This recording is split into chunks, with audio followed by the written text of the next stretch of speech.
no se me pudo facilitar. Bueno, en, a ver, Ana, ¿te puedo poner como anfitriona? Sí, profe. Bueno, ¿qué más? Ok, ok, ok. Milena, ¿cómo colaborar? Ahí está.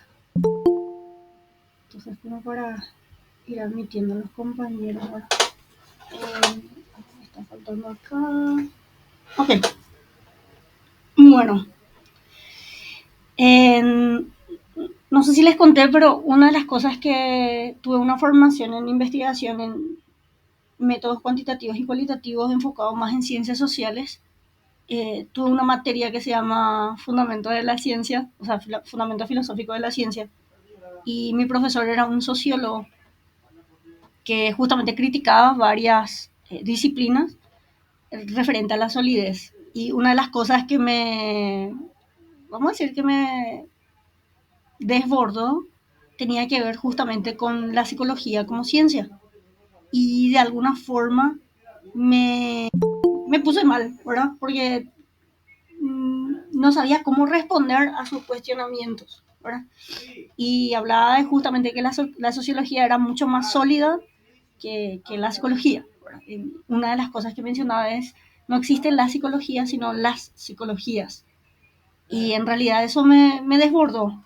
Pero empecé a analizar, famoso es bueno analizar lo que los profesores nos mencionan para verificar justamente de si eso se refleja realmente en la realidad, ¿verdad? Entonces empecé a ver lo que dábamos en historia de la psicología y sabemos que dentro de historia damos diferentes paradigmas y los tres paradigmas más importantes de la psicología tenemos lo que es el conductismo, el psicoanálisis y el humanismo, ¿verdad? Cada paradigma es un consenso entre profesionales, ¿verdad? O sea, en este caso, vamos a decir, eh, científicos, por así decirlo, o no tan científicos, vamos a aclarar, ¿verdad? Que hacen referencia de cuál es el método, cuál es el objeto de estudio y cuál es la teoría que explicaría justamente ese objeto de estudio en relación a la realidad, en lo que ocurre dentro de la realidad. Y algo que empecé a cuestionarme es justamente respecto a eso, o sea, ¿cómo sabemos si estamos eligiendo un paradigma que es la más adecuada en función a las intervenciones que podemos realizar a la hora de trabajar con casos, ¿verdad? Y yo vengo de una formación, o sea, la facultad tuvimos una buena, bueno, de alguna forma, formación con, al menos a mí me tocó trabajar con docentes como Mónica Britos, Nitel Monjes, le tuve como docente en seminario a la profe Ana Caballero, le tuve como tutor al profesor José Britos, ¿verdad? Que vienen de una corriente bastante sólida que tiene que ver con el conductismo como tal. Así también en paradigmas, era simpático, no sé si les pasó a ustedes, pero teníamos paradigmas de la psicología y nuestra profesora era bastante humanista, teníamos técnicas y prácticas psicoterapéuticas y bueno, mi profesora de paradigma era humanista, mi profesora de técnicas y prácticas psicoterapéuticas era psicoanalista y luego venía la profe Nitel Monjes a enseñarnos sobre terapias cognitivas conductuales o técnicas en sí, ¿verdad? Y cada rato teníamos que cambiar el chip para poder comprender realmente el posicionamiento de cada uno de ellos, ¿verdad? Y empezábamos a cuestionarnos o cuestionábamos bastante por la formación que teníamos y las preguntas que nos hacían los profesores relacionado de qué es lo que funciona, qué me sirve, qué realmente estamos evaluando de manera objetiva o no, y la objetividad existe, hasta qué punto podemos ser objetivos, dónde entra la subjetividad en las evaluaciones y entré en crisis existencial, bueno, o sea, usando el término humanista de alguna forma, ¿verdad? De qué es lo que está bien, estoy eligiendo una carrera adecuada, tomé una buena decisión o no en seguir clínica o no otra especialidad y empecé a investigar, ¿verdad? Empecé a leer sobre lo que tiene que ver con los fundamentos. Una de las cosas que me sirvió bastante es lo que dimos en tercer año. Ustedes llegaron a dar epistemología y epistemología es justamente una parte de la filosofía que se encarga de lo que es o delimitar de lo que es conocimiento científico de lo que no es científico, ¿verdad? Bueno, dentro de lo que era epistemología, llegamos a leer el libro, no sé si ustedes leyeron, probablemente si tuvieron el mismo profesor, probablemente sí, fue que esa cosa llamada ciencia, ¿verdad? Y ese libro empecé a ojear otra vez, ¿verdad? Mis anotaciones de tercer año empecé a verificar y decía qué paradigma se ajustaba mejor a lo que tiene que ver con el positivismo o con otros paradigmas dentro de lo que tiene que ver de lo que es o no ciencia, ¿verdad?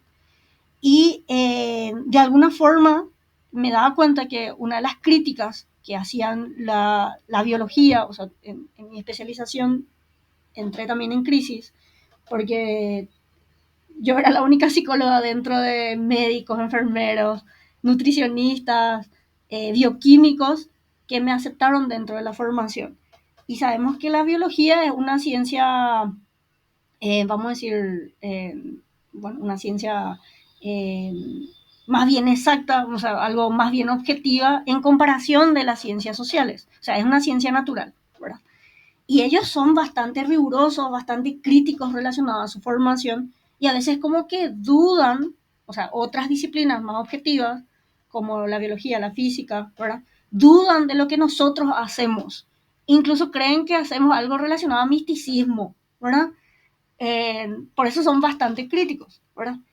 Y esa situación a mí me llevaba a decir justamente de si estaba parada en un lugar donde sí tiene que ver con formación en psicología, más bien objetiva, o si estoy haciendo lo que ellos están mencionando a la crítica que tiene que ver con cosas místicas, ¿verdad? Y empecé a evaluar, ¿verdad? Cuáles eran los objetivos, o mejor dicho, el objeto de estudio dentro de lo que es el conductismo, el psicoanálisis y el humanismo, ¿verdad? Cuál era el método que utilizaba cada uno de estos paradigmas, ¿verdad? Y de alguna forma es la solidez de la teoría de explicación que cada uno reflejaba, o sea, que cada uno aportaba. O sea, obviamente sabemos que Sigmund Freud de alguna forma aportó dentro de lo que tiene que ver con medicina, en lo que tiene que ver con la entrevista, la relación terapéutica, la relación médico-paciente, la evaluación de aspectos psicológicos, por así decirlo, ¿verdad? A la hora de explorar, o sea, fue grande su aporte, pero así también el humanismo, ¿verdad? O sea, no podemos negar que es importante, por ejemplo, hoy en día que se está incorporando en las terapias de tercera generación, ya por decir tercera generación, entre comillas, en lo que es el sistema de valores de las personas y justamente actuar en base a eso en terapia, ¿verdad? Entonces, me lleva a cuestionarme justamente de cómo van avanzando dentro de lo que es nuestra disciplina, aspectos que tengan que ver específicamente con la psicología científica y algo que se habla muchísimo hoy en día por justamente los diferentes tipos de conocimientos que existen es la psicología basada en evidencia, ¿verdad? Y ahí entramos en un conflicto, ¿verdad?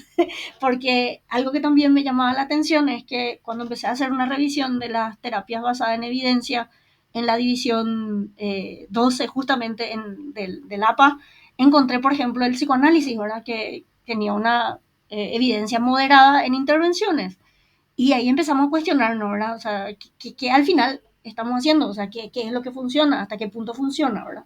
Si dentro de lo que es el paradigma psicoanalítico, el inconsciente no lo podemos evaluar de manera objetiva, no tenemos métodos, o sea, la crítica está en el objeto de estudio y está en los métodos de recolección de datos. O sea, como yo sé que aplicando Rorschach eh, pueden llegar a darme información de lo que realmente la persona está experimentando en la realidad y justamente eso me puede ayudar a lo que tiene que ver con las intervenciones en base a la necesidad que tiene el paciente, ¿verdad?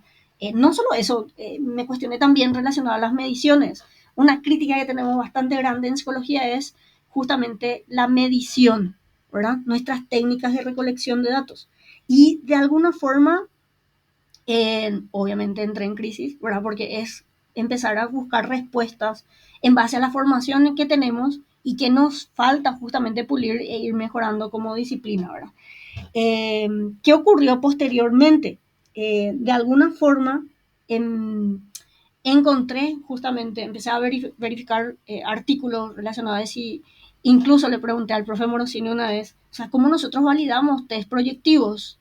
¿verdad? O sea, ¿cómo se valida test proyectivo si en psicometría nos hablan de la confiabilidad, de la validez, de los índices dentro de lo que son los de dificultad, por ejemplo, en caso de instrumentos que evalúen conocimiento, ¿verdad?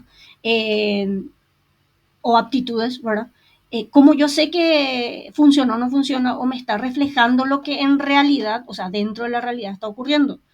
Y algo que me mencionaba, decía, es, yo creo que dentro de lo que es evaluación o validación de test proyectivo, se tienen que hacer un seguimiento a largo plazo de los patrones de, vamos a decir, de trazos que se pueden llegar a realizar e ir comparando con poblaciones, ¿verdad? Y de alguna manera llegar a hacer una validez de criterio con otro instrumento que evalúe algo similar, ¿verdad? O sea, buscar patrones, pero va a ser súper difícil hacer eso, le dije. Va a llevar muchísimo tiempo llegar a hacer. Y sí, y de alguna forma es llegar a darle justamente el lugar que corresponde a cada recurso que podamos utilizar dentro de lo que es la intervención. Eso me llevó otra vez a, porque yo tuve seminario de Rorschach, yo tuve seminario en la facultad también de tres proyectivos, y como que famoso, tenemos una idea de, bueno, esto no sé si sirve, hasta qué punto va a servir, en qué me puede colaborar dentro de lo que es la evaluación, o si le estoy haciendo perder tiempo a la persona y también estoy perdiendo tiempo yo a la hora de poder encontrar directamente qué es lo que realmente le aqueja al sujeto que, bueno, al usuario que acuda a consulta, ¿verdad? Entonces, algo que encontré, y él me decía, seguí leyendo, seguí buscando, porque generalmente soy bastante curiosa en algunos temas, eh, en buscar validaciones, ¿verdad? O sea, sabemos que la mayoría de los test proyectivos no están validados, obviamente, ¿verdad? Y de alguna manera la crítica es la subjetividad, o sea, dos personas que evalúen lo mismo, eh, como que llegan a conclusiones diferentes. Entonces, ¿acaso ahí llegó el cuestionamiento que me hacían la gente de las ciencias naturales? ¿Acaso estamos haciendo misticismo o adivinación de qué es lo que le está pasando a una persona? De alguna forma, obviamente, ese tipo de dudas ayuda a buscar respuestas y busquemos fundamentos, ¿verdad? Por eso yo no tengo ningún problema de que los estudiantes adopten una postura paradigmática, pero sí cuestionen los argumentos. O sea, siempre busquen respuestas sólidas y argumentos sólidos y obviamente que se puedan verificar y ser verdaderos en la realidad, ¿verdad? En base a lo que es la evaluación, el objeto de estudio y qué realmente le está pasando a una persona. Bueno, ¿qué ocurrió? Algo que escuché muchas veces es la evaluación relacionada a lo que tiene que ver con, dentro de lo que es el conductismo como paradigma, el análisis funcional de la conducta. Y empecé a recordar lo que dimos en segundo año, para que se den cuenta que en investigación todas las materias se complementan también. En segundo año damos principios del aprendizaje, o sea, teorías del aprendizaje. No sé si se acuerdan, ¿verdad? Dimos, por ejemplo, eh, bueno, cómo se aprende desde el psicoanálisis. A mí me tocó exponer ese tema en particular y leí bastante y como que no le encontraba sentido relacionado a la identificación con un docente que reflejaba algún progenitor relacionado a lo que tiene que ver con el complejo de Edipo, ¿verdad? Si se resolvió o no en la etapa fálica, ¿verdad? Y como que de alguna manera reflejaba el inconsciente del niño en el proceso de aprendizaje y no me era sólido. Es como que acá pasa algo, no me parece muy, ¿cómo se dice?, coherente lo que responde relacionado a lo que tiene que ver con aprendizaje. Después dimos otros paradigmas, dentro de ellos obviamente abarcamos lo que tiene que ver con los principios de aprendizaje, específicamente dentro del conductismo, que tenemos el condicionamiento clásico y el condicionamiento operante, ¿verdad? Y yo decía, mira un poco, o sea, esto sí tiene una base más sólida porque parte de la biología, ¿verdad? Y a la hora de hacer, por ejemplo, el análisis funcional del comportamiento, nosotros analizamos tres cosas. Analizamos el antecedente, o sea, el contexto en donde se desarrolla, o los estímulos, para contextuales de alguna forma, de la situación en donde parte un individuo para poder responder. Sabemos que existen tres tipos de respuestas, o sea, conductas que son netamente observables, motoras, respuestas afectivas y respuestas cognitivas. Obviamente las respuestas afectivas y cognitivas en conductismo lo denominamos conductas privadas, ¿sí? Porque no son observables directamente. Y tiene que haber una relación entre lo que es el contexto, situación y cómo uno responde, ¿verdad? De alguna forma, justamente me olvidé también de mencionar de otro tipo de respuestas que existe, tiene que ver con las respuestas fisiológicas. Y si existe una asociación entre la situación con las respuestas del sujeto, podemos verificar si hay un condicionamiento clásico, ¿verdad? Y de alguna forma, de acuerdo a las consecuencias, si se refuerza o se castiga un comportamiento, ¿verdad? Ahí entra lo que tiene que ver con los principios de aprendizaje. Y yo ahí dije, bueno, al final algo sólido, ¿verdad? Y de alguna manera eso se presenta en todos los sujetos, ¿verdad? Sean justamente animales, ¿verdad? Y animales superiores que tienen que ver el ser humano a la hora de poder modificar comportamiento, ¿verdad? Obviamente el conductismo como tal recibió muchas críticas obviamente, anteriormente no existían criterios éticos en investigación, como por ejemplo el caso de, si se acuerdan de historia de la psicología, la investigación que hizo Watson con el pequeño Albert de justamente generalizar un peluchito, ¿verdad? O condicionarle justamente en un peluche con un ruido muy fuerte y tener miedo, ¿verdad? Y eso generalizar a todos estímulos similares al peluche, ¿verdad? O a animales similares, ¿verdad? En tener miedo tienen aspectos que tienen que ver con investigación en humanos, ¿verdad? Que en ese entonces, en ese tiempo no existían criterios para tener en cuenta, ¿verdad? Obviamente hoy no se puede replicar ese tipo de investigación por una cuestión de que sabemos que en ética en investigación el beneficio debe estar o el conocimiento debe ser más beneficioso para el individuo o para el sujeto, ¿verdad? A diferencia de los riesgos, incomodidad o daño que puede llegar a provocar. Lo mismo que ocurre dentro de salud, ¿verdad? Entonces, de alguna forma, empecé a posicionarme en base a esos conocimientos que empecé a adquirir. Incluso ahora mismo hay cuestiones que tienen que ver con conceptos que se denominan más bien mentales, ¿verdad? Porque no podemos hablar de mente y genera bastante crisis o discusión o debate relacionado a lo que tiene que ver con la perspectiva netamente cognitiva que se está, que hubo una revolución relacionada a lo que tiene que ver con los procesos mentales, ¿verdad? La imaginación, el pensamiento, la fantasía, entre otros procesos que justamente en conductismo se denomina conductas privadas, ¿verdad? Y hoy en día estamos otra vez abarcando una posición bastante, vamos a decir, debatible por el hecho de que las neurociencias están complementando conocimiento dentro de las ciencias comportamentales con lo que tiene que ver con la biología, ¿verdad? Entonces, vamos a ver si en los próximos años aparece un paradigma que reemplace al conductismo o el conductismo se sigue fortaleciendo, ¿verdad? Porque de alguna forma, si vemos que los principios de aprendizaje, como por ejemplo el condicionamiento clásico, hay una cuestión biológica que se puede llegar a describir justamente por una cuestión, bueno, por el tema del condicionamiento que se da con conductas más bien condicionando justamente la situación o el contexto con la respuesta, es algo que se puede observar, se puede medir, como lo hizo Pablo con la salivación del perro, que ya sabemos, ¿verdad? Generalmente con conductas relacionadas a supervivencia, o sea, específicamente a lo que tenga que ver con la supervivencia, como por ejemplo la comida, puede provocar ese tipo de comportamientos. Y si empezamos a analizar, por ejemplo, cuando hice una intervención de sensorium, ¿verdad? De terapias basadas en evidencia, me di cuenta justamente que en los trastornos sexuales hay mucho condicionamiento clásico y que lo que se busca es romper con el condicionamiento clásico que existe dentro de lo que es terapia, ¿verdad?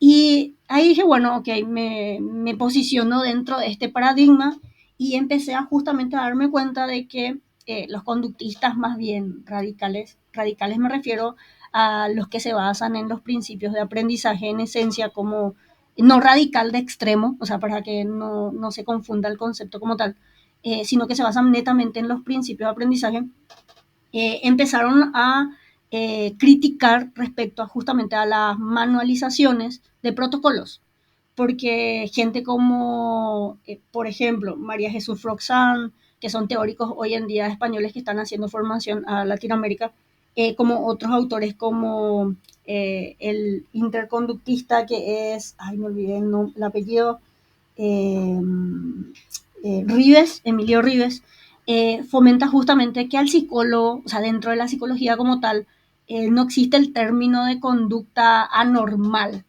¿verdad? Como solemos hablar dentro de psicopatología, por ejemplo, ¿verdad?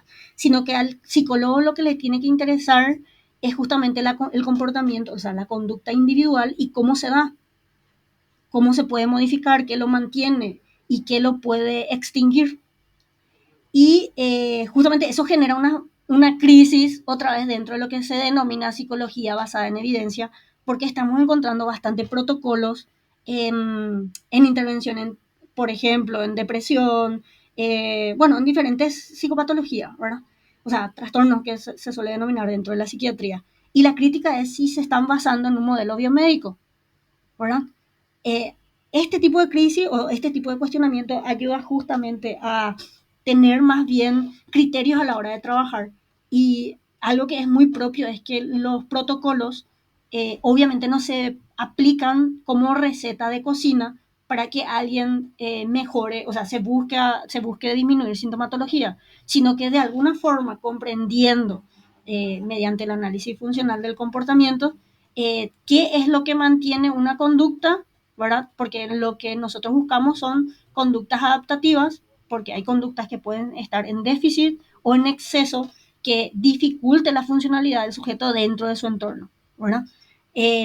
De alguna forma, lo que se tiene que buscar es qué es lo que provoca que una persona se comporte como se comporta y verificar si eso es adaptativo en su funcionalidad. Como sabemos, en salud mental es importante ver si es independiente el sujeto, si es autónomo, si famoso dentro de los criterios tenemos, por ejemplo, si no obstruye dentro de su relacionamiento interpersonal, incluso laboral o educativo, ¿verdad? Entonces, es una de las críticas, por ejemplo, que hace Rives de lo que está ocurriendo hoy en día, porque hay mucha mercantilización o mal uso de la ciencia por cuestiones éticas, ¿verdad? O sea, hubo muchas críticas relacionadas justamente a, por ejemplo, lo que ocurrió en las vacunas por COVID y si había condiciones éticas para poder llevarla a cabo. Eh, Toco estos temas porque mi idea es justamente hacerles dudar de lo que se nos enseña, ¿verdad? Y también duden de mí, no hay ningún problema porque les va a llevar a buscar respuestas. El punto es dónde buscar la respuesta, ¿verdad?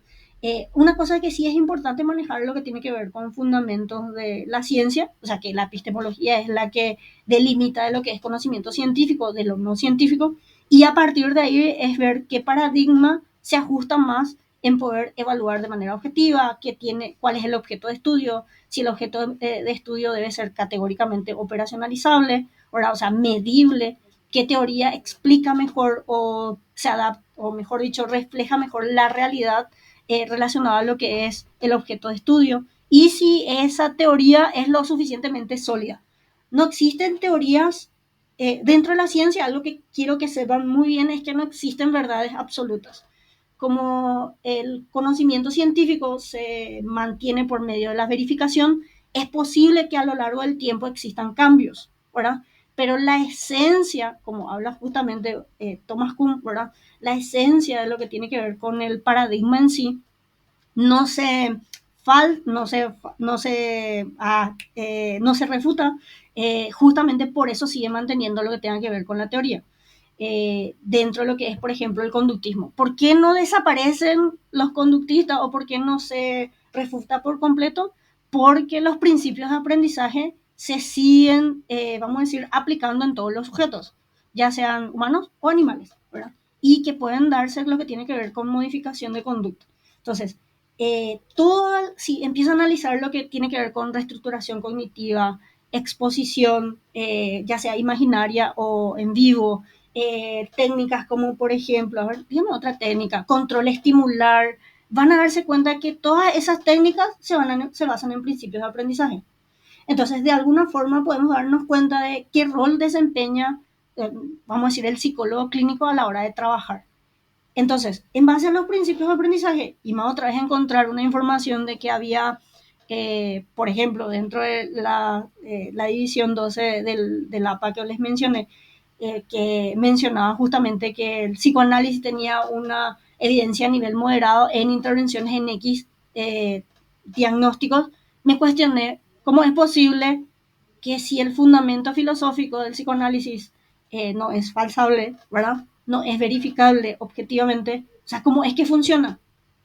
Y todos me dicen que, o sea, con gente que hablé, me dice, todo se puede explicar por medio de los principios del aprendizaje. O sea, lo que hace el psicoanalista en este caso es que puede ir reforzando comportamientos y castigando otros para que se den modificaciones de conducta, o sea, se haya cambio de comportamiento, ¿verdad?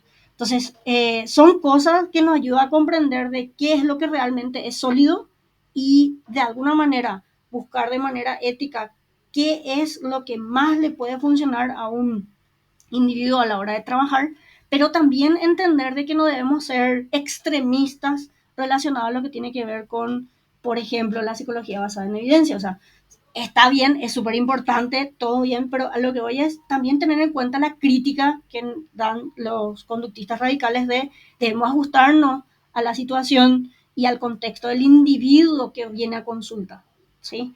A la hora de trabajar. Indirectamente en consultorio, cuando viene cuando van a tener un paciente, o sea, van a tener ahora dentro de las prácticas también, cuando van a evaluar, ustedes indirectamente están haciendo una investigación N1, ¿verdad?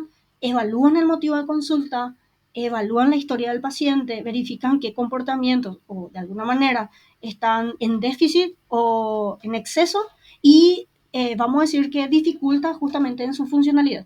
Y van a ir de acuerdo a las técnicas que van a ir aprendiendo en técnicas y prácticas psicoterapéuticas, por ejemplo, ustedes van a ir modificando comportamientos. Pero a lo que voy es, ¿qué es el sustento? ¿Cuál es la base o cuál es la raíz del asunto, por así decirlo? Es manejar el análisis funcional del comportamiento. Y yo creo que sí van a dar con la profe Aplayar. Ustedes van a tener con Aplayar técnicas y prácticas.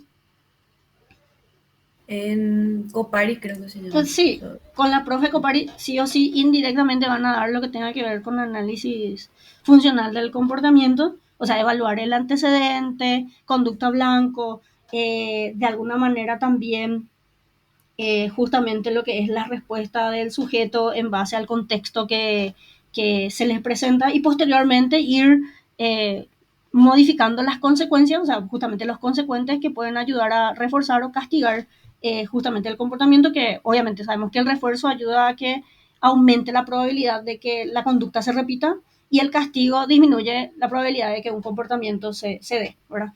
Y de alguna forma también, o sea, el castigo puede llevar a la extinción o a que el famoso desaparezca del comportamiento, o sea, la conducta, ¿verdad? Entonces damos cuenta de que sí hay un fundamento más bien sólido dentro de nuestra disciplina, porque hay psicólogos que se basan mucho en lo que tenga que ver con una cuestión de base biológica, porque sabemos que Boom en principio lo que hizo es separar la psicología de la fisiología como ciencia, ¿verdad? Vamos a decir, dentro de la biología como ciencia natural, más bien exacta, ¿verdad? Entonces, se cuestionaron muchas cosas relacionadas a lo que él utilizó, la introspección. La introspección, bueno, no es objetivo, no podemos evaluar en principio lo que tenga que ver con los aspectos de los procesos más bien mentales que se dan en ese entonces, que usaban otros conceptos, ¿verdad? En ese periodo de tiempo. El funcionalismo, qué función cumple, ¿verdad? Y en base a eso apareció el conductismo que adoptó conocimiento de la fisiología, por eso Pavlov ayudó mucho a poder, vamos a decir, hacer más sólida nuestra disciplina relacionada a lo que tiene que ver esperen un momentito, con lo que tiene que ver con los principios de aprendizaje, ¿verdad?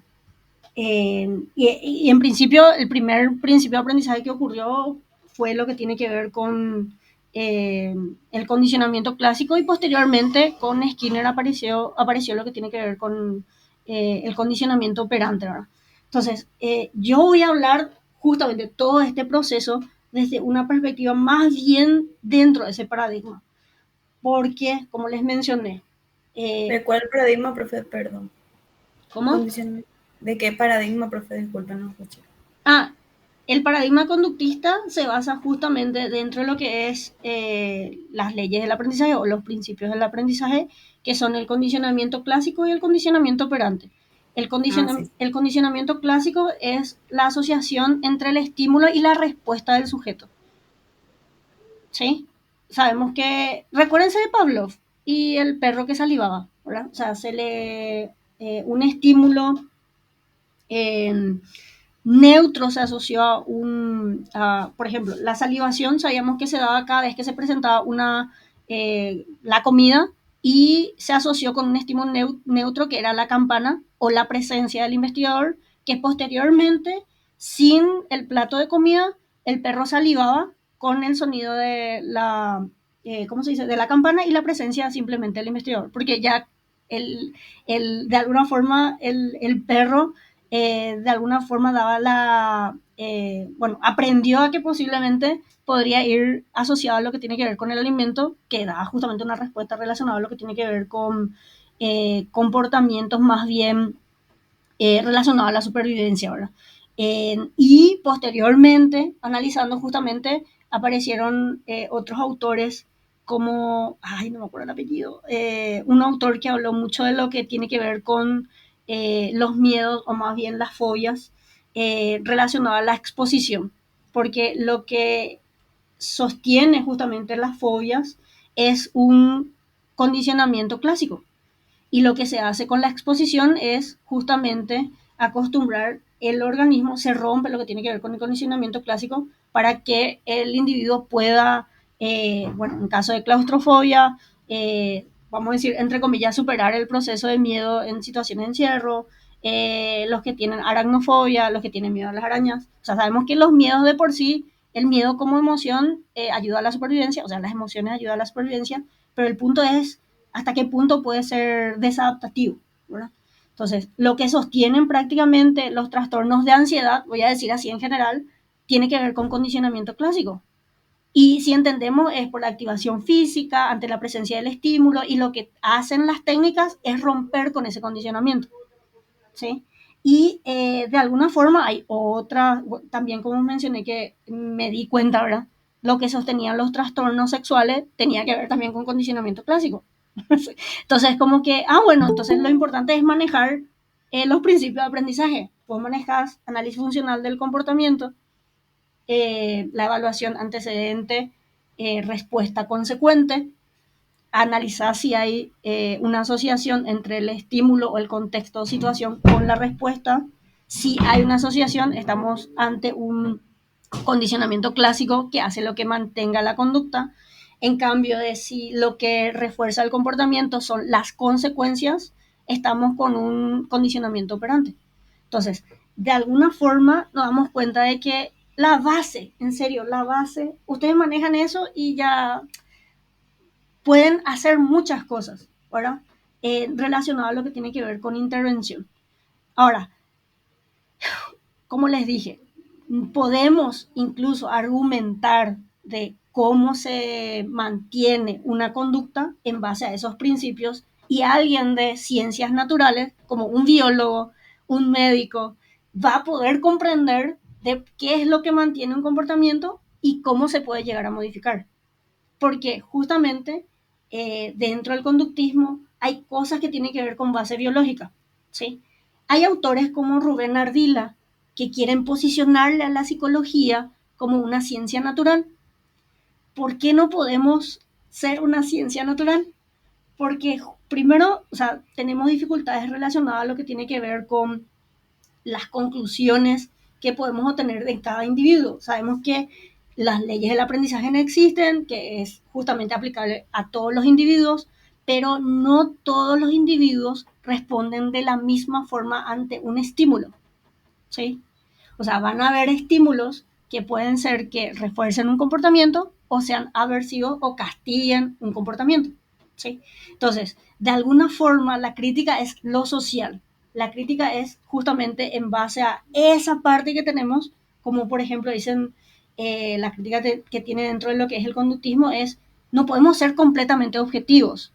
¿Qué pasa con la evaluación que puede hacer un psicólogo del comportamiento que puede dar de manera subjetiva? O sea, puede malinterpretar. Entonces, ¿qué hace el psicólogo? Vamos a decir más bien conductual, usa la observación, usa autorregistro, que son técnicas de recolección de datos. Aparte de eso, usa la entrevista de corroborar con terceros si se están interpretando adecuadamente o más bien objetivamente la conducta en base a lo que se pretende modificar.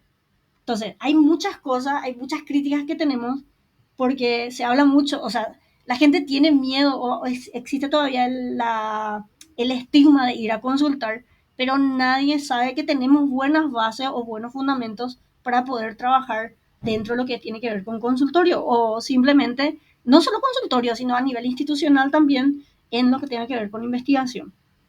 Ahora, ¿qué, qué nosotros podemos decir de que lo que es ciencia? O sea, ¿qué ustedes aprendieron lo que tenga que ver qué es ciencia?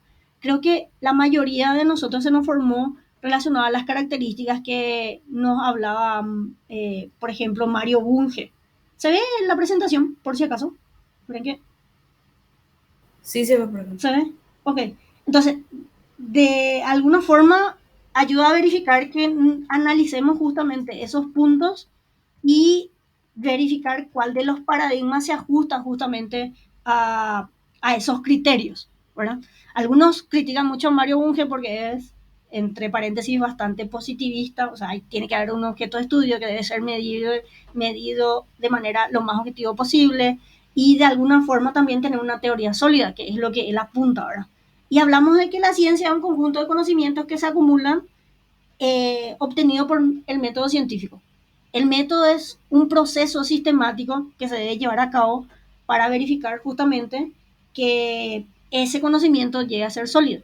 Pero no porque alguien haya aplicado ya quiere decir que sea una evidencia, sino que otros sujetos deben replicar los estudios, el estudio en caso, ¿verdad? Para verificar si ese conocimiento se mantiene o no en explicar o describir, o famoso como sería uno de los objetivos de la ciencia, describir y explicar si un comportamiento se da de una manera o hay otra forma en que se pueda explicar justamente un comportamiento.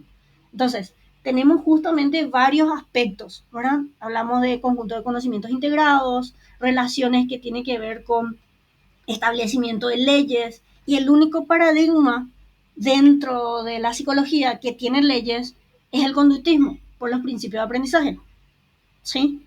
Y algo que yo estuve dándome cuenta también es que otra ciencia social tiene leyes. Es un poquito difícil encontrar. Busqué mucha disciplina dentro de la antropología, la sociología, y hasta ahora no he encontrado dentro de la historia, que es la disciplina de la ciencia social más débil, por así decirlo, pero de alguna forma, o sea, tienen sus recursos de cómo llegar a estudiar su objeto de estudio. Ahora, ¿por qué la psicología o el paradigma conductista sí tiene leyes? Porque tiene una base biológica relacionada a lo que tiene que ver con el comportamiento o la explicación de por qué se da un comportamiento.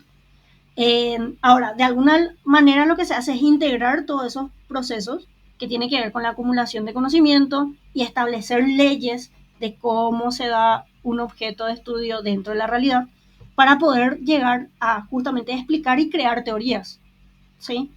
Eh, por ejemplo, de por sí, para que eso se pueda dar, tenemos que pasar por dos cosas, por la observación y por la experimentación, para obtener recursos justamente de conocimiento más bien sólido. Sabemos que un constructo, o sea, adelantarnos lo que tiene que ver con variables, es un concepto que se inventa dentro de la ciencia. Por ejemplo, no sé, inteligencia, personalidad, son constructos que lo que se verifican es en base a lo que un individuo demuestra dentro de su realidad, darle una etiqueta o un nombre. ¿Sí? Por ejemplo, eh, hay personas que resuelven más problemas que otras, que se adaptan a situaciones de manera fácil. Bueno, ¿qué nombre le damos a, a, a esa definición? ¿Verdad? Y sabemos que tiene que ver con inteligencia. Ahora, existen diferentes teorías de inteligencia. La teoría de la inteligencia general, teoría de inteligencias específicas, la que más se habla de justamente la inteligencia general de Spearman. Tenemos la teoría de inteligencia de Robert Sternberg, entre otros autores, ¿verdad? Cada uno justamente se empezó a investigar justamente en base a qué hace que un individuo sea inteligente. Y la famosa discusión de si una persona nace o se hace, ¿verdad? Y hasta ahora sigue esa discusión relacionada a lo que tenga que ver con constructos como eso, ¿verdad?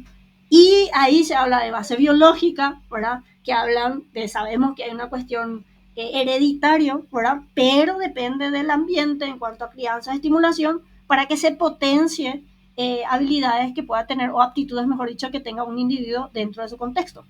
Entonces, de alguna forma, dentro de la ciencia, nosotros lo que hacemos es para formar teorías, eh, se llegan a hacer observaciones o resultados de investigaciones que el conjunto de esos resultados tratan de explicar cómo se comporta un fenómeno dentro de la realidad. O sea, tenemos una teoría, por ejemplo, la teoría general de inteligencia, que habla de la inteligencia abstracta, de resolver eh, problemas a nivel lógico-matemático, ¿verdad? En cambio, apareció otra teoría que dice, no solamente tiene que ver con resolución de problemas abstractos, sino que existen otras inteligencias específicas, decía Thurston. Y empezaban a pelearse, ¿verdad? Entre esas teorías para cuál es más sólida. Y eso se da justamente en base a estudios, o sea, observación y experimentación para, vamos a decir, sustentar o vamos a decir, hacer más sólida cada teoría. Y vamos a encontrar muchísimas teorías, ¿verdad? Relacionadas a qué constructo ustedes quieren estudiar relacionadas a nuestra disciplina. Pero de por sí es importante que se base en el método científico. ¿Sí? Que son los pasos que vamos a tener en cuenta a la hora de llevar a cabo un trabajo. Un señor que se llama Ezekiel Underedge, me gustó bastante qué característica menciona él de lo que es el conocimiento científico o de lo que es la ciencia. ¿Sí? Y es cierto, o sea, sabemos que es más bien racional porque debe tener argumentos sólidos y lógicos para poder explicar un fenómeno. Pueden ser verdaderos o falsos, o sea, debe verificarse con la realidad si se lleva a cabo o no, o si se puede modificar algún aspecto de la teoría, ¿verdad? O del conocimiento científico.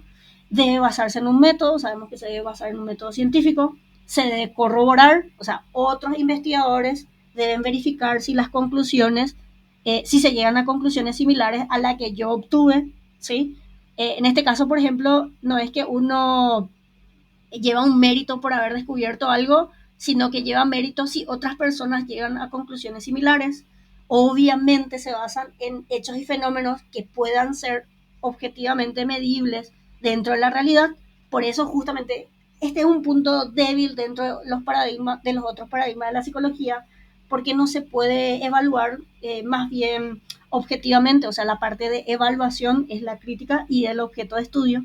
Y así también se basa en paradigmas. Obviamente tenemos el paradigma positivista, el paradigma crítico y sociocrítico dentro de las ciencias sociales. Y de alguna manera sabemos que la ciencia tiene un lenguaje propio. Nosotros en psicología tenemos nuestros términos técnicos, inteligencia, no sé qué me dicen otros, actitudes, ¿qué puede ser? Personalidad. Personalidad, etcétera, etcétera, que obviamente nos delimitan el conocimiento dentro de nuestra área. Ahora, obviamente debe ser transmisible y de alguna manera eso hace que la comunicación ayude a poder mejorar o mejor dicho potenciar y verificar si los conocimientos se mantienen en el tiempo o se cambian. Sabemos que justamente como paradigma del conductismo tiene muchas, por el tema de que se habla de que en psicoterapia son bastante, a ver, reduccionistas, usan términos como reduccionistas, muy fríos a la hora de trabajar en intervención, fríos, no sé cómo comportamentalmente definirlo, creo que es distante, poco contacto físico, pero sí se utilizan habilidades verbales, que esas habilidades verbales dentro del consultorio puedan estar reforzando y castigando comportamientos, ¿verdad? Que justamente se le está entrenando a ustedes para que puedan ustedes aplicar dentro del consultorio.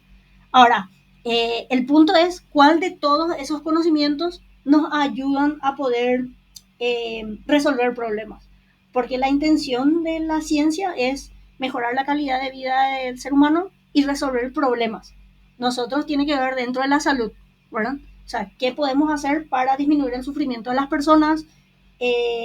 Buscar comportamientos más adaptativos y aumentar la funcionalidad del paciente, ¿verdad? En este caso, voy a usar paciente usuario, o sea, diferentes términos como para que no posicionarnos en una etiqueta, ¿verdad? Y de alguna manera hay que también tener en cuenta de que la ciencia no va a poder responder a muchas cosas. ¿Qué cosas no toca la ciencia? Y es una cuestión muy importante a tener en cuenta a la hora de trabajar. La ciencia no responde a cuestiones morales o axiológicos y la ciencia no responde a cuestiones ontológicas o metafísicas. ¿Sí? Justamente porque no se puede cuantificar o no se puede operacionalizar eso a la hora de evaluar. O sea, cuestiones que tengan que ver con también aspectos religiosos, ¿verdad? No se puede llegar a estudiar dentro de la ciencia. Porque ¿qué tiene que ocurrir para que algo pueda estudiarse dentro de la ciencia? Tiene que ser operacionalizable. Si algo no se puede medir, ¿cómo lo vamos a estudiar? Entonces, ¿qué es el ser? ¿Qué características tiene el ser? ¿Qué es el bien? ¿Qué es el mal? ¿Existe el bien y el mal? No podemos cuantificar, eh, vamos a decir, de manera objetiva. Ahora, sí hay posturas filosóficas, por eso justamente estoy hablando del último primero, que, que hablan acerca de la característica del ser, la existencia, si existe la realidad, si no existe, si podemos evaluar de manera objetiva o subjetiva dentro de lo que tiene que ver justamente algunos aspectos que son fundamentos o aspectos dentro de lo que son los paradigmas. O sea, dentro de un paradigma, por ejemplo, positivista, que es el fundamento de los enfoques cuantitativos, vamos a darnos cuenta que específicamente va a decirte la realidad se puede evaluar, la realidad existe y la realidad se puede evaluar de manera objetiva. Y cómo nosotros llevamos a cabo eso por medio de nuestra técnica de recolección de datos. Por ejemplo, la observación. O sea, ustedes me van a decir, sí, la conducta existe y se puede evaluar de manera objetiva. ¿Y cómo? La observación. También autorregistro y otras técnicas de recolección de datos. En cambio, una persona cualitativa te va a decir, que es de otro paradigma dentro de la ciencia, te va a decir, no, la realidad es subjetiva a cada individuo. La realidad como tal no existe. Depende de cada individuo, depende de cada percepción de cada sujeto. Entonces tenemos que tener en cuenta los puntos de vista para llegar a una conclusión, ¿sí? Que es lo que hacen los métodos cualitativos, consensuar respuestas, puntos de vista de cada sujeto y que usamos dentro del enfoque cualitativo, las entrevistas. Usamos también la observación, pero no la observación como sea, de manera estructurada dentro de lo que es el conductismo, por ejemplo, sino que más bien una observación participante, convivir con las personas, formar parte del grupo para conocer cada, por ejemplo, cultura relacionada a autocuidado en salud, por ejemplo. ¿Verdad? Entonces, la filosofía se va a ocupar de ese tipo de discusiones y es aparte de la ciencia, pero sí existen fundamentos filosóficos que sostienen aspectos de la ciencia, como ya vamos a ver enseguida en los paradigmas, que vamos a ver en la segunda clase aproximadamente, ¿verdad? Entonces, justamente existen, sabemos que dentro de la filosofía existen, por ejemplo, las formas de aprender que sea el racionalismo, el empirismo, que siempre están en constante pelea, ¿verdad? Que son sustentos justamente de algunas técnicas de recolección de datos. También existen otros conocimientos, que es el vulgar, que se suele transmitir más bien de generación en generación y de alguna manera tiene que ver con costumbres, de alguna forma lo social también involucra eso, costumbres, así también aspectos que tengan que ver con tradiciones, ¿verdad? Que tiene que ver con una cuestión social, participación o selección de líderes, la democracia, ¿verdad? Que sea de una forma, vamos a decir, de transmisión de generación en generación. A veces son de transmisión oral, hoy en día tenemos transmisión de manera escrita y se suelen verificar justamente qué hace que la convivencia en sociedad y dentro de lo comunitario también ayude al bienestar o la mejoría de la sociedad como tal, ¿verdad? De por sí el conocimiento religioso, como ya sabemos, no es algo verificable científicamente y se basa prácticamente en dogmas de fe, ¿verdad? Y que no pueden ser cuantificables o verificables científicamente. Ahora, conocimiento técnico tenemos de uso de recursos tecnológicos y maquinarias para poder ir aprendiendo, ¿verdad? Y simbólico que tiene que ver con lenguaje, transmisión, por ejemplo, sí, lenguaje específicamente, que se da justamente de generación en generación, ¿verdad? Entonces, el punto es, a veces como que hacemos eh, una jerarquía de conocimientos. Sabemos que es súper importante el científico, pero lo que hoy es que hay que darle lugar a cada tipo de conocimiento en base a la función que cumple, ¿sí? Porque a veces se habla mucho del cientificismo, o sea, todo el mundo pregunta, ¿y qué evidencia tenés sobre tal cosa? Pero hay cosas que no se pueden evidenciar. Sí se puede discutir a nivel filosófico, o sea, con argumentos, o sea, para eso está la lógica, ¿verdad? En base a si es verdad o no, ¿verdad? Incluso hay un autor, bueno, le conocen al señor Aristóteles, ¿verdad? Él decía, nosotros podemos llegar a la verdad por medio de tres leyes. La ley de, a ver, espérame, me voy a acordar. Eh, ay, bueno, la ley de no contradicción, la ley que tiene que ver tercero excluido y la primera ley, no me acuerdo, que tiene que ver con la ley de identidad. Entonces, de alguna forma, esos cuestionamientos podemos discutirlo, ¿verdad? Dentro de lo que tiene que ver con posturas que podemos llegar a obtener, porque ustedes me pueden decir, profe, a mí me gusta el psicoanálisis, pero yo te voy a preguntar por qué. O sea, todo bien que te guste el psicoanálisis, no sé, PNL, no sé, biodanza, heredia, cualquier tipo de cosa. O sea, ustedes están en la libertad de poder decidir en qué posicionarte, solo que yo te voy a preguntar por qué. O sea, qué argumentos, y ahí entramos con cuestiones filosóficas, por qué crees que ese posicionamiento o esa, bueno, en esa área es factible en que podamos trabajar dentro de la psicología. Y ahí entramos en un debate, ¿verdad?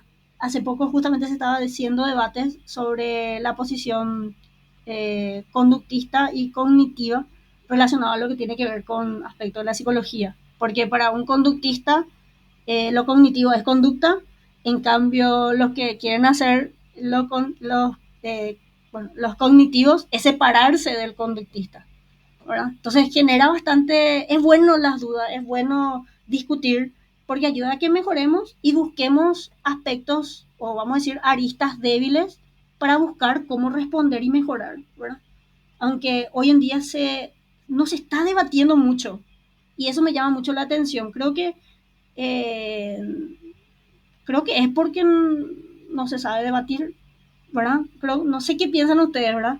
O un profesor le vende una idea, la pregunta es, ¿qué sostiene que eso que nos venden los profesores realmente funcione y sea ético, apoya los derechos humanos y favorezcan lo que tenga que ver con la salud del individuo, ¿verdad? O sea, que es lo principal que tenemos que cuestionarnos, ¿verdad? Alguien escribió algo en el chat, yo no les puedo ver si alguien quiere decir algo. No, profe, o sea, yo nomás quería hacer una pregunta porque me llamó la atención que dijiste, ¿verdad? Hablaste de la religión y que dijiste, mencionaste que no podría ser estudiado por la ciencia porque en muchas cosas pareciera no ser objetivo. Entonces ahí yo quería hacer una pregunta porque yo tengo entendido que hablando de los milagros eucarísticos, hay bastantes científicos que estudian sobre eso, que ya lo toman como una realidad, ¿verdad? La transubstanciación y así también como los cuerpos incorruptos, incorruptibles, ¿verdad? Cuerpos de muertos ya que continúan intactos durante años sin ningún tipo de em, Sustancia cómo no? química.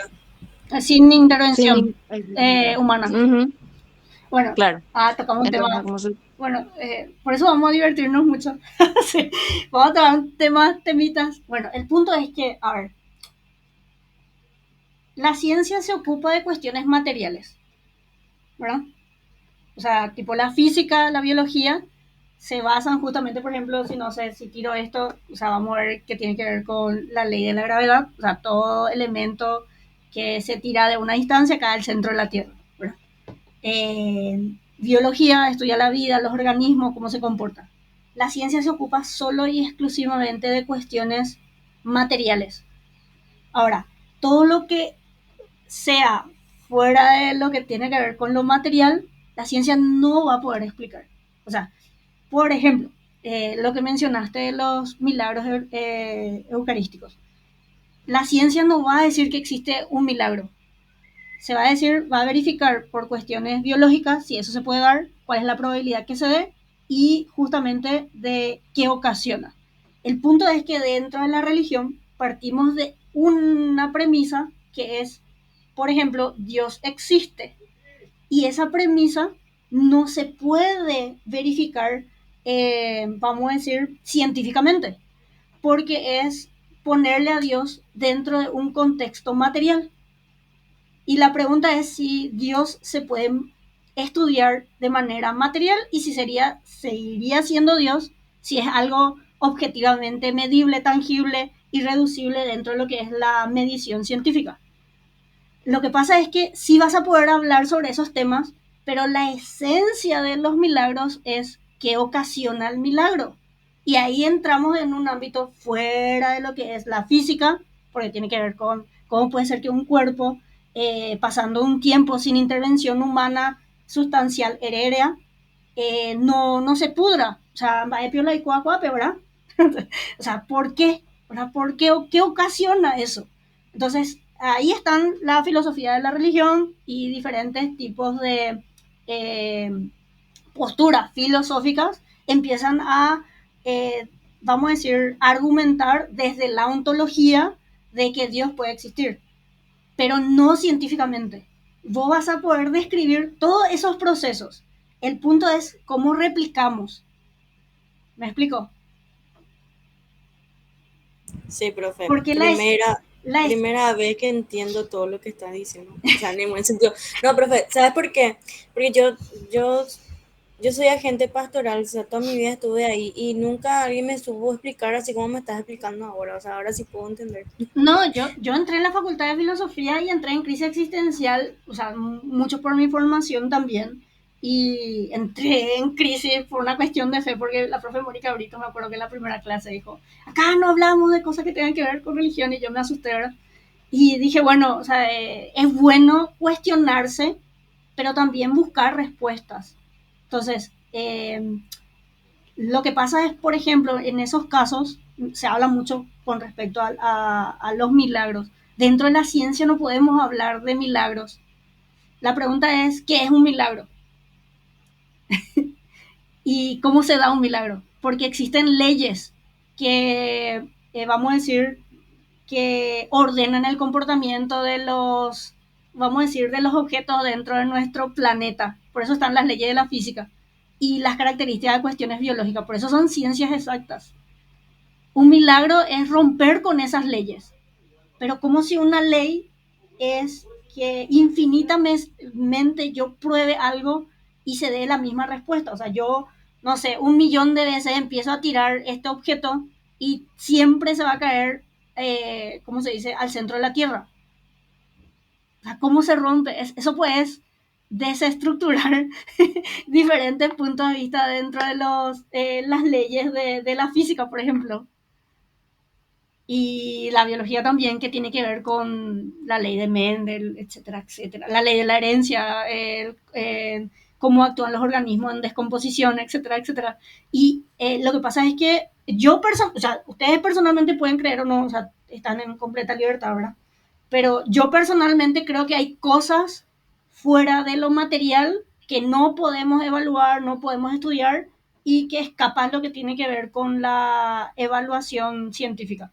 Y que cada vez el ser humano está buscando recursos, tecnologías para ir, vamos a decir, aproximándose más, porque sabemos que existe ahora lo que es la física cuántica, por ejemplo, ¿verdad?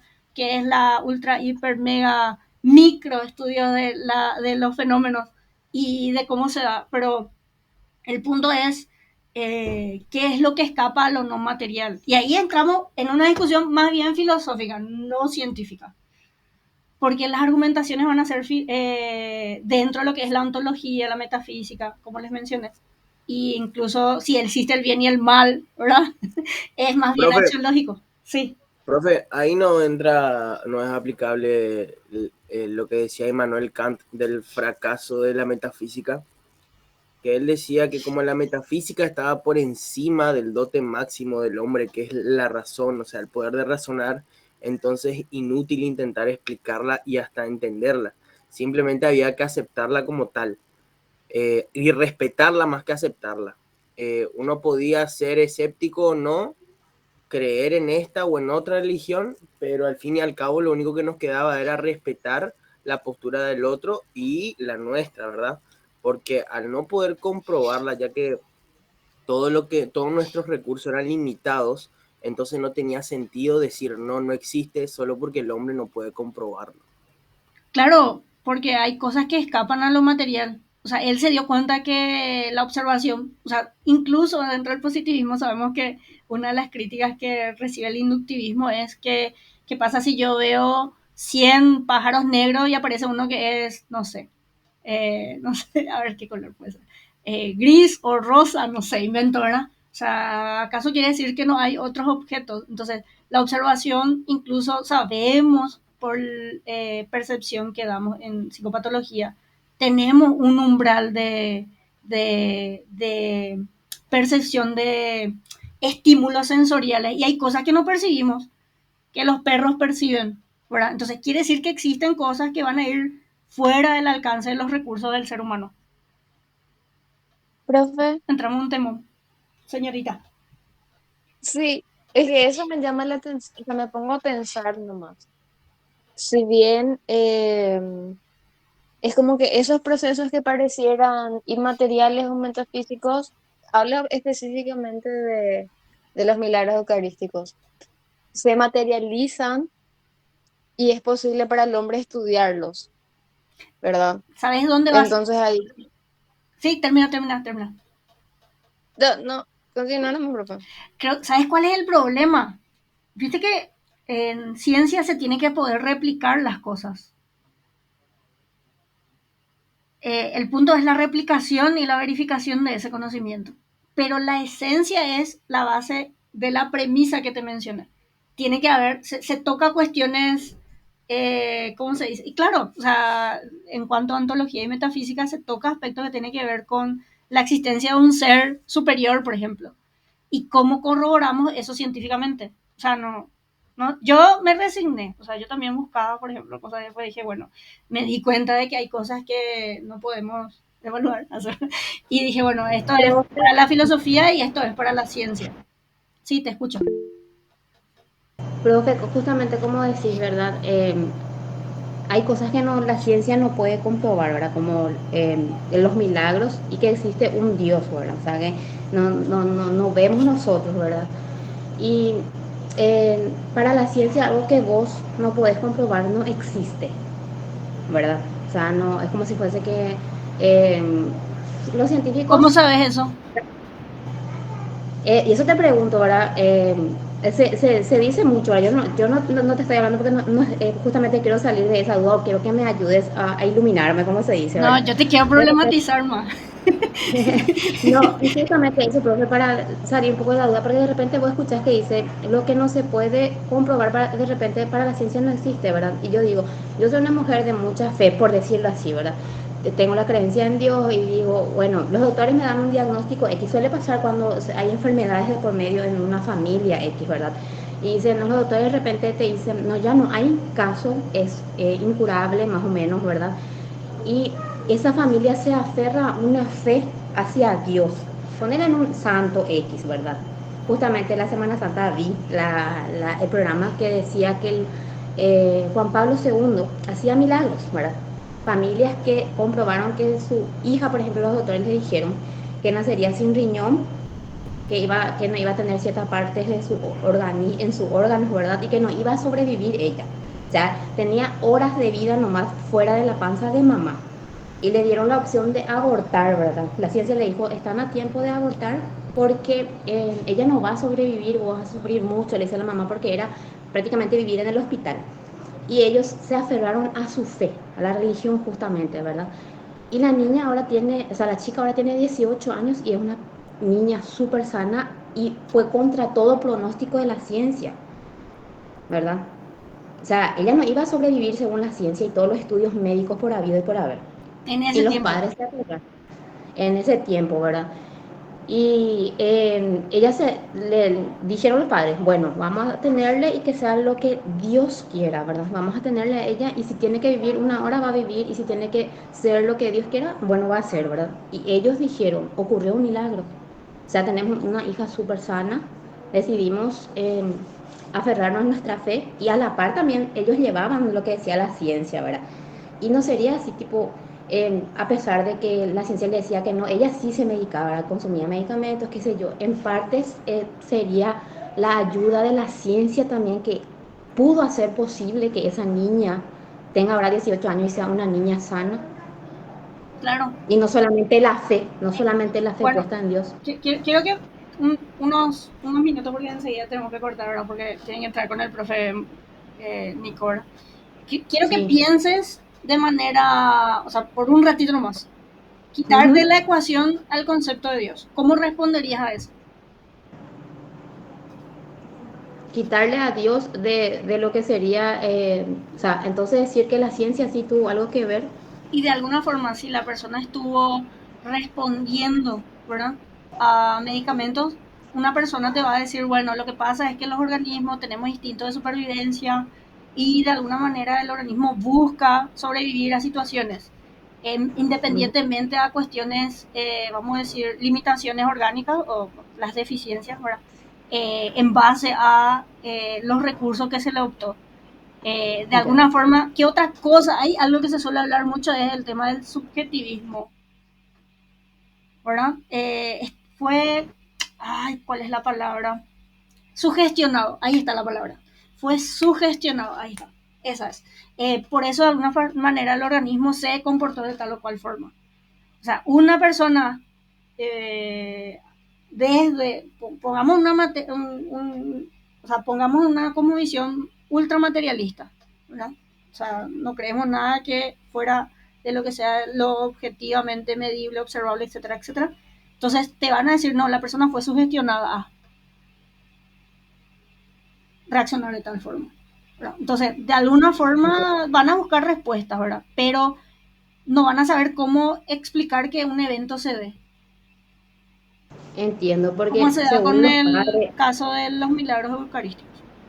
sí, justamente eso es lo que los padres dijeron, ¿verdad? De que la ciencia, o sea, los doctores no encontraron una explicación, no sabían decir, ¿verdad? Porque tomar ácido fólico y ciertos medicamentos era ayudarle a que llegue a término el embarazo nada más, ¿verdad? No había algo, un medicamento que pueda hacer que esa niña o esa persona tenga esos riñones o partes del organismo, ¿verdad? O sea, los padres dijeron, no hubo una explicación, o sea, los doctores no podían dar un argumento del por qué pasó, ¿verdad? O sea, era la ciencia no encontró en aquel entonces el porqué de eso. Ahora, capaz si ahora estudian el caso y ven las posibilidades porque la ciencia avanza, ¿verdad? Medicamentos, qué sé yo, eh, encuentran una explicación, ¿verdad? Eso se basa ya hace una historia de 18 años atrás. Claro, o sea, los recursos en ese entonces y ahora cambiaron mucho y hay más cuestiones que se pueden incluso estudiar a nivel más bien más específico dentro de lo que es los estudios biomédicos, ¿verdad? Lo que sí, o sea, lo que pasa es que, a ver, sabemos que un evento es multicausal, ¿verdad? Y generalmente lo que la ciencia va a buscar es qué variables independientes observables pudieron ocasionar un cambio. Pero todo lo que fuera fuera de lo material no puede explicar. Para eso hay debates, o sea, por ejemplo, William Lane Craig y otros, por ejemplo, posicionados como, bueno, se busca que debata, por ejemplo, con este señor, ay, eh, ay, no me olvidé el apellido, un biólogo, ay, no me acuerdo el apellido, Dawkins, puede ser, Richard, no sé si Yo lo... no le conozco, no puedo decir porque nunca Bueno, escuché literalmente y, ese nombre. y hay otro apellido que, bueno, lamentablemente falleció ya el señor, que es, ah, bueno, son autores, prácticamente son filósofos que debaten justamente en base a conocimiento científico y hasta qué punto la ciencia puede llegar a explicar aspectos dentro de lo que tiene que ver con la vida, o sea, cosas que generan bastante el origen de la vida, qué pasa después de la muerte, etcétera, etcétera, etcétera. O sea, por qué algo ocurre y es poco probable que ocurra, hasta qué punto las ciencias naturales pueden llegar a explicar eso y cuál es el límite. Bueno, entonces, de alguna forma, o sea, el punto, o sea, mi punto es, bueno, separar aspectos, ¿verdad?